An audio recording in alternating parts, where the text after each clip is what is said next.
दिया था आपने भी, पेवा ने भी, लेकिन बाकी जगह से मैं नहीं जीता था। और जिसको जिताया था उसके बारे में आप जानते हैं उन्होंने क्या किया क्या नहीं किया। तो मेरे लिए एक ये सुनहरा एक अवसर है, मौका है कि मेरे सपने जो आप लोगों को मैंने सपने दिखाए, जो आप लोगों ने सपने देखे, उन सपनों को पूरा करने का मैं बहुत कुछ करना चाहता हूँ। जो बातें कुलवंत जी ने बताई आपको सारा पता है जो मैंने पहले किया। एक तो जो पहले किया था, यहाँ पे युवाओं को जो मेहनत करना चाहते हैं, काम सीखना चाहते हैं, उनको अच्छी ट्रेनिंग होगी। और ट्रेनिंग जो है, हेलो मैडम आप प्लीज बैठ जाओ कहीं पे ना, you are standing in my वे।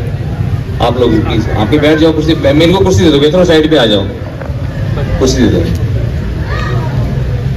मैं है ना लोगों से टाइप, आप बीच में आ जाते हो। अभी आप मत आना जी, चलिए आप जाइए। आप तक लोग कहाँ जाना है, क्या करना। इसलिए मैं बहुत कुछ आप लोगों के लिए करना चाहता हूँ और आप लोगों का प्यार ही मेरी ताकत है। बाबूजी ये कह गए, बोले जरूरतमंद की सेवा ही सही मायने में ईश्वर की पूजा होती है। तो मैं उनके बताए हुए रास्ते पर चलकर, भारतीय जनता पार्टी की नीतियों पर चलकर, SC-BC के हमारे जो भाई बहन हैं, किसान भाई हमारे, मजदूर भाई हैं, उनके लिए मैं काम करना चाहता हूँ। मैं चाहता हूँ कि बच्चों को अच्छी शिक्षा मिले, अच्छे अच्छे स्कूलों के अंदर जो है उनकी शिक्षा मिले, ताकि उनका भविष्य उज्जवल हो। मेरी माताओं का, बहनों का जीवन जो है और बेहतर हो, हमारे गाँव का सबका विकास हो। ये सारे के सारे जो है प्लान है, ये सारे के सारे काम जो है करने पड़ेंगे, मेहनत से करने पड़ेंगे। आप लोगों के आशीर्वाद से, परमात्मा का दिया हुआ सब कुछ है मेरे मन में। तो मैं आप लोगों की सेवा करके दिखाऊं। जब कोई ईमानदार आदमी जब सेवा के भाव से राजनीति में आता है, ऐसे लोग जिनके लिए राजनीति एक पेशा है, उनके अंदर खलबली मच जाती है।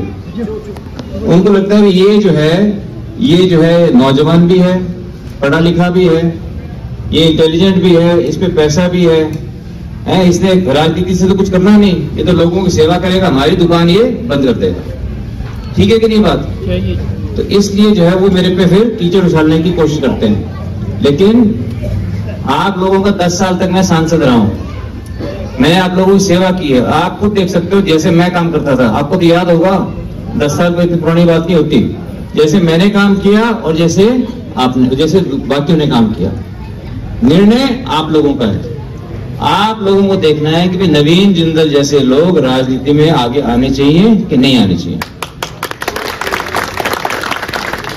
अगर आने चाहिए तो फिर मेरा चुनाव जो है आप लोगों को लड़ना पड़ेगा। कल हम गए थे, कल हम कराए के गांव में गए, तो लोगों ने बोला मेरे को कि बोला ये चुनाव आपका नहीं है। तो मैं एकदम से थोड़ा घबरा गया। मैंने बोला क्या बात है, चुनाव तो मेरा ही है। बोला चुनाव बोला तारक बोला तेरा कौन है, चुनाव तो बोला हमारा है।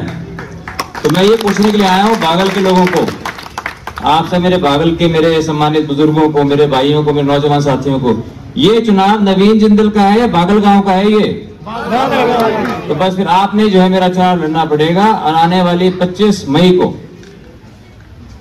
भारतीय जनता पार्टी कमल के फूल का निशान, कमल के फूल के निशान के बटन दबा के आप जो है अपने भाई को अपना आशीर्वाद दो, ताकि जो है हम सारे के सारे भारतीय जनता पार्टी के सभी नेतागण सारे मिलकर के हम अपने सपनों का बागल और अपने सपनों का भारत हम बना सकें।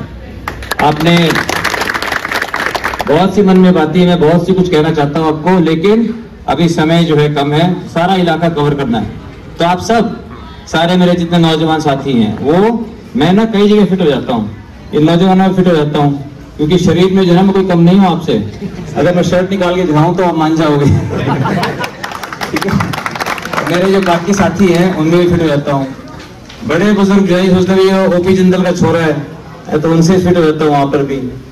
तो इसलिए आप सबका प्यार और आपका सबका आशीर्वाद हमारी ताकत है। आपने सबने मेरी बात ध्यान से सुनी, मैं आपका सभी का बहुत बहुत आभार व्यक्त करता हूँ। अब एक बार जो है दाएं हाथ की मुट्ठी खींच लो जी, दाएं हाथ की। जय भगवान जी, बाया नहीं दाया। अगर दाएं में कोई प्रॉब्लम है तो बाया कर लेना। अभी ऊपर नहीं रखना, अभी नीचे रखना है।